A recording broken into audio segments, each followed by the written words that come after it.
নেই, বক্রকাল কোনো পুরুষের হাতে ভিক্ষা নেয় না মূর্খ। 1 মিনিট। এই না বাবা বক্রকাল। এ কি, তুই নারী সেজে আমাকে প্রতারণা করলি? যা, তুই সারা জীবন নারী হয়েই থাকবি।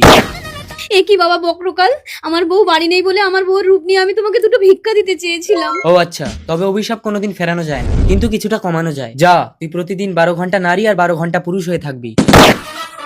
কিন্তু আমার বউ আসলে তো বিশ্বাসই করবে না আমি ওর স্বামী। কৈলাস, এ তুই কে রে?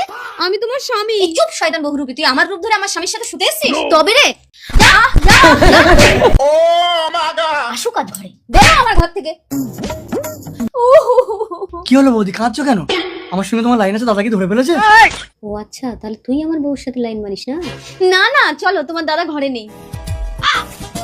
পাঁচু, এই মহিলাটা আমার রূপ ধরে আমার স্বামীকে পটাতে পারেনি বলে তোমাকে ধরেছে? আমি কি দেখছি, কোনটা আসল? আমি আসল। পাঁচু, তুমি এতদিন ধরে আমার সাথে লাইন মারছো, তুমি আসল নকল চিনতে পারছো না? আমি আসল। প্রতিদিন 12 ঘন্টা নারী আর 12 ঘন্টা পুরুষ হয়ে থাকবি। আমি আর এইদিকে থাকতে পারছি না। দাদা তুমি পালা। কৈলাস তুমি? দাঁড়া, পালাচ্ছিস কেন? বক্রকাল, তোর স্বামী আমার অভিশাপে 12 ঘন্টা নারী আর 12 ঘন্টা পুরুষ হয়ে থাকে। আমাকে ক্ষমা করে দাও।